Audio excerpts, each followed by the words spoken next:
Good morning guys. आज मैं आपके लिए लाई हूँ क्लास 11th का चैप्टर फर्स्ट सेट्स।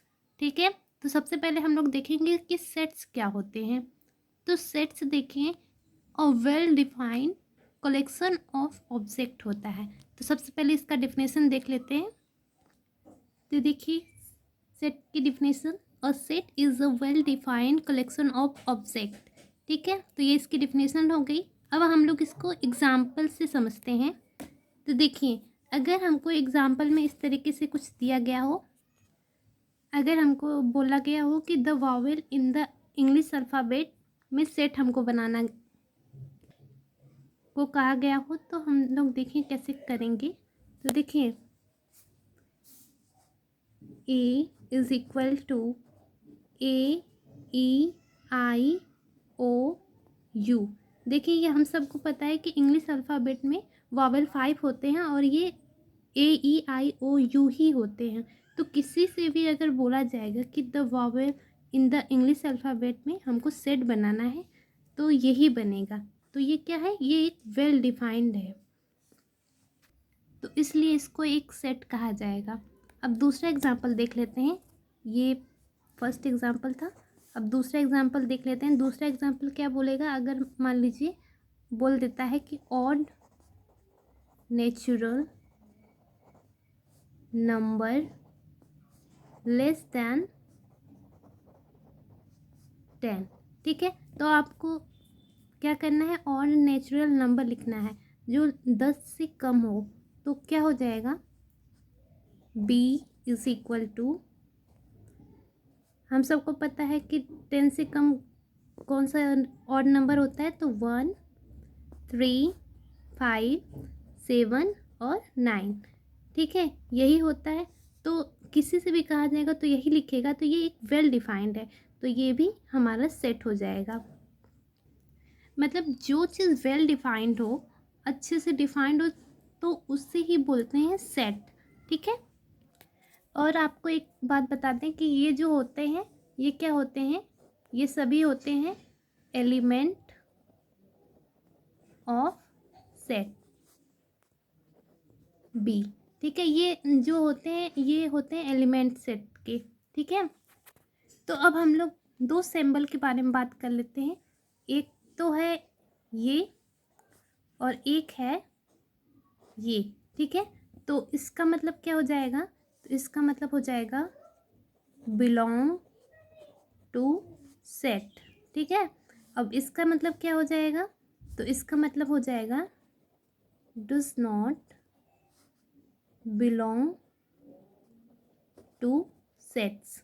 ठीक है, ये does not belong to set है और ये बिलोंग टू सेट है। जैसे कि अगर मान लीजिए इस एग्जाम्पल को ही ले लेते हैं, फिर से हम लोग क्या दिया गया है, A is equal to AEIOU।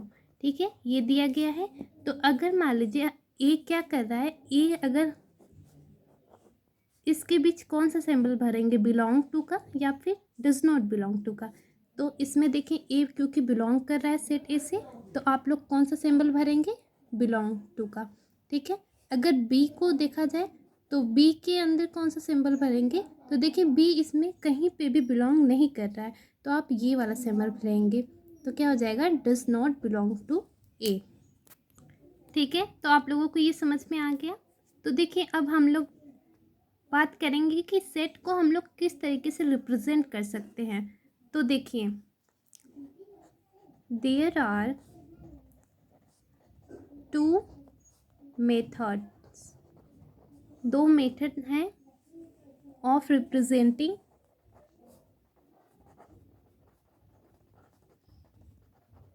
A set. मतलब एक सेट को हम लोग दो मेथड से रिप्रेजेंट कर सकते हैं। पहला तो है रोस्टर फॉर्म और दूसरा क्या है, सेट बिल्डर फॉर्म। ठीक है, तो अब हम लोग सबसे पहले रोस्टर फॉर्म समझेंगे कि रोस्टर फॉर्म क्या होता है। तो रोस्टर फॉर्म में जैसे कि अगर हमको लिखना है सेट को, तो उस पर सीधे सीधे हम लोग लिख देते हैं। जैसे कि हम लोगों को लिखना है even natural number less than 6। ठीक है, अगर आपको इसको रोस्टो फॉर्म में लिखना है तो आप लोग कैसे लिखेंगे? सबसे पहले सेट को किसी अल्फ़ाबेट से कैपिटल लेटर में रिप्रेजेंट किया जा सकता है, तो ए से हम लोग रिप्रेजेंट कर देते हैं। तो क्या हो जाएगा, इसको रोस्टो फॉर्म में लिखना है। इवन नेचुरल नंबर है जो किससे कम है, 6 से कम है, तो क्या हो जाएगा 2 और 4। ठीक है, तो ये हो जाएगा। तो ये हमारा रोस्टो फॉर्म में हो गया। लेकिन अगर इसी को अगर सेट बिल्डर फॉर्म में लिखना है तो आप लोग कैसे लिखेंगे? तो देखिए, अब सेट बिल्डर फॉर्म, अगर ऊपर वाले एग्जांपल को अगर हमको सेट बिल्डर फॉर्म में लिखना है तो हम लोग इस तरीके से लिखेंगे, A is equal to x such that x is even an even natural number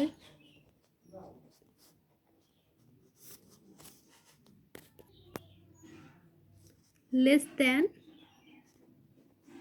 6।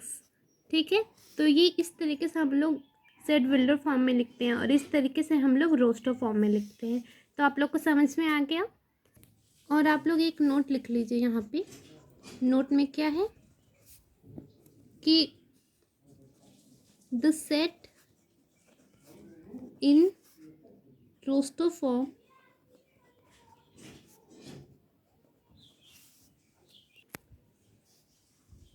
an element is not generally repeated। इसका मतलब क्या हुआ? तो देखिए, अगर सेट बिल्डर फॉर्म में कोई भी एलिमेंट रिपीट नहीं करेगा, जैसे कि एग्जाम्पल में देख लीजिए, यहाँ पे देखिए, अगर स्कूल है, ठीक है, तो स्कूल का अगर आप लोगों को रोस्टो फॉर्म लिखना है तो आप लोग कैसे लिखेंगे? तो आप लोग रोस्टो फॉर्म में इस तरीके से लिखेंगे, A is equal to yes C H. O 2 बार है तो इसको रिपीट नहीं करेंगे, सिर्फ एक ही बार लिखेंगे और ये लिखेंगे, तो ये हमारा रोस्टो फॉर्म हो जाएगा। ठीक है, अब दूसरा एग्जांपल देख लेते हैं कि अगर हमको, अगर मान लीजिए ट्रिगोनोमेट्री,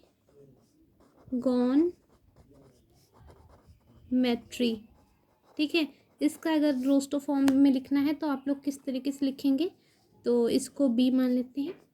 तो देखिए, आप लोग इस तरीके से लिखेंगे, पहले टी आर आई, ठीक है, फिर जी, फिर ओ, फिर एन, फिर यम, फिर ई, फिर देखिए टी यहाँ पे लिखा है तो टी नहीं लिखेंगे, आर यहाँ पे लिखा है तो आर नहीं लिखेंगे, और वाई नहीं है तो वाई लिख देंगे।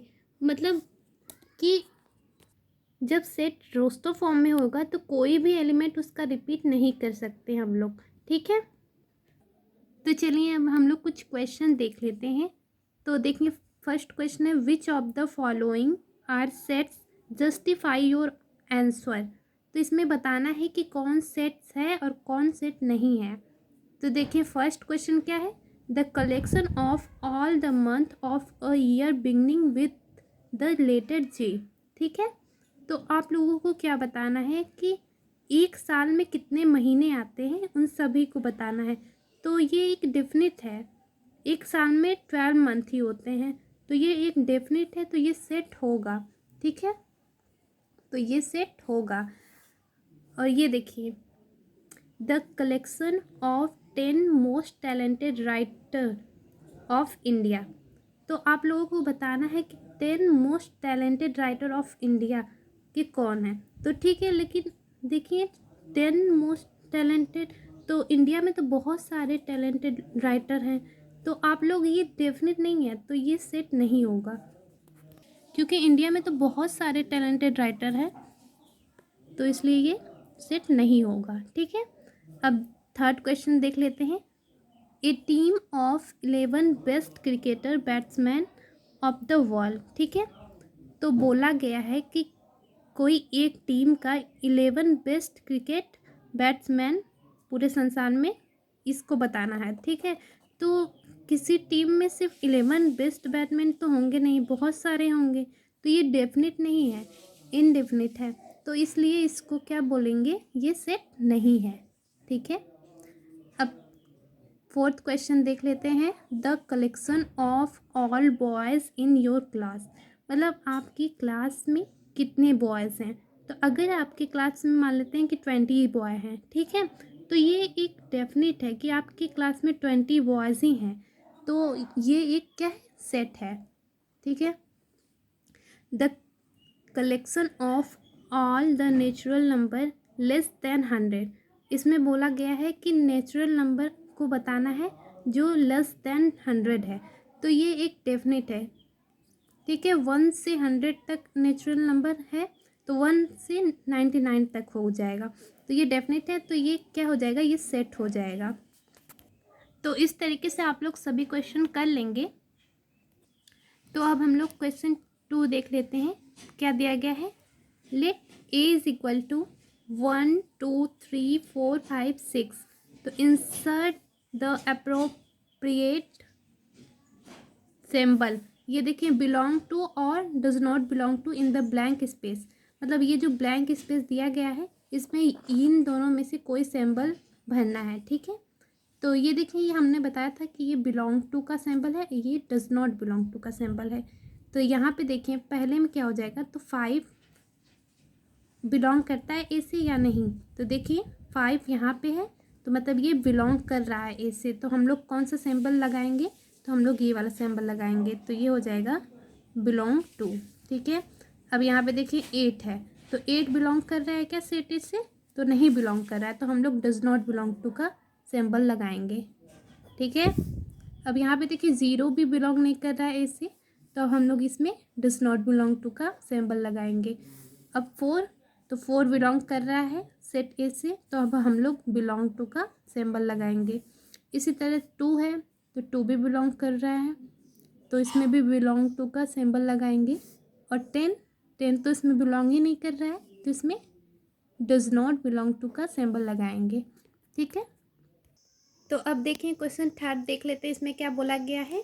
Right the following set in the roster form, तो देखिए ये जो सेट दिया गया है ये किस में दिया गया है, तो ये देखिए ये सेट बिल्डर फॉर्म में दिया गया है और हमको कन्वर्ट करना है रोस्टर फॉर्म में।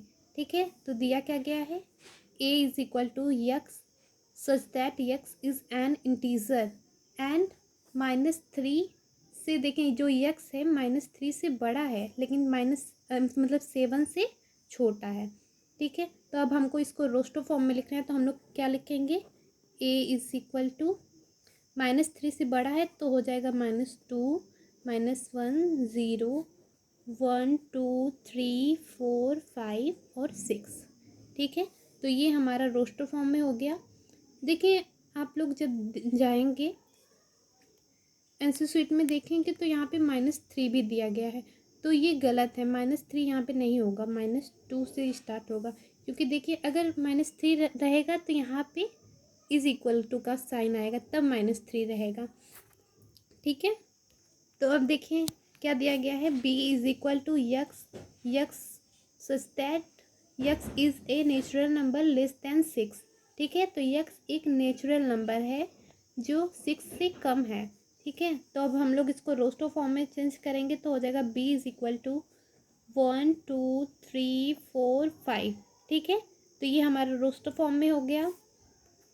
तो अब क्वेश्चन 6 देख लेते हैं। देखिए बीच में हमने कुछ क्वेश्चन छोड़ दिए हैं, तो उससे आपको खुद से सॉल्व करना है। तो देखिए क्वेश्चन 6 का बोला है F is equal to the set of all the letters in the word. ये देखिए बेटर की स्पेलिंग दी गई है। तो हमने आपको बताया था कि जब रोस्टर फॉर्म में लिखना होता है तो कोई भी जब एलिमेंट होता है उसको हम लोग रिपीट नहीं करते हैं। ठीक है, तो अगर हमको इसको रोस्टर फॉर्म में लिखना है तो क्या हो जाएगा, F is equal to B, फिर ई, फिर टी, फिर आर। देखिए इसमें हमको रिपीट नहीं करना है, तो यही हो जाएगा हमारा रोस्टर फॉर्म में। ठीक है, ठीक है। तो अब यहीं पे हम लोग अपना लेक्चर ख़त्म करते हैं। कल हम लोग सॉल्व करेंगे क्वेश्चन 4, क्वेश्चन 5 और क्वेश्चन 6। थैंक यू गाइस, मिलते हैं अगले वीडियो में।